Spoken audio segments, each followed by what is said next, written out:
नमस्कार दोस्तों, स्वागत है आपका आज की 2 महत्वपूर्ण टिप्पणियों में से, जिनमें से पहली टिप्पणी है मेगस्थनीज की।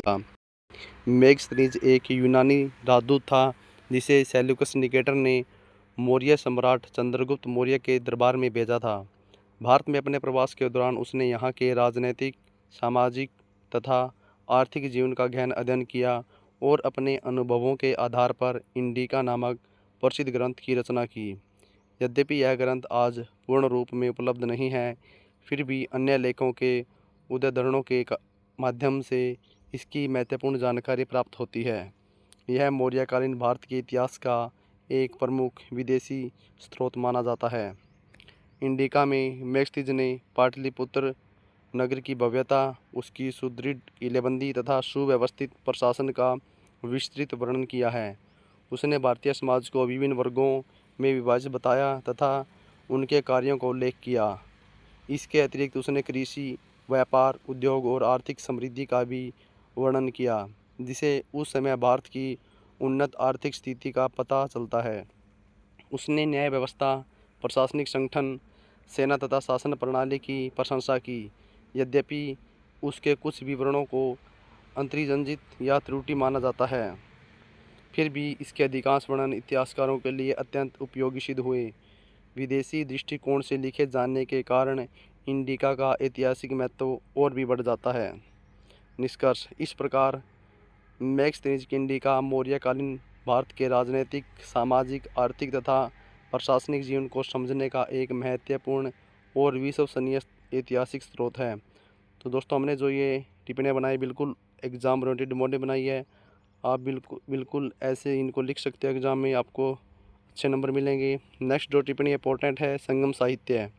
संगम साहित्य प्राचीन दक्षिण भारत, विशेषकर तमिल क्षेत्र की एक महत्वपूर्ण साहित्यिक परंपरा है। यह तमिल भाषा में रचित है और उस समय के समाज, संस्कृति, राजनीति तथा आर्थिक जीवन का यथाचित्र प्रस्तुत करता है। इसे ऐतिहासिक स्रोत के रूप में अत्यंत महत्वपूर्ण माना जाता है।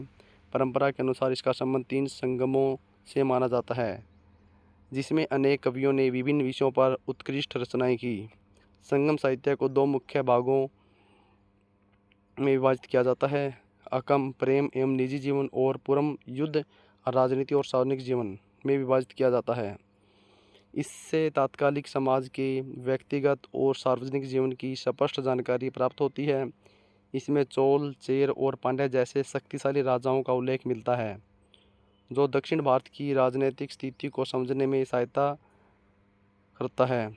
इस साहित्य में सामाजिक जीवन, रीति रिवाज, धर्म, प्रेम, युद्ध, वीरता तथा सांस्कृतिक परंपराओं का विस्तृत वर्णन मिलता है।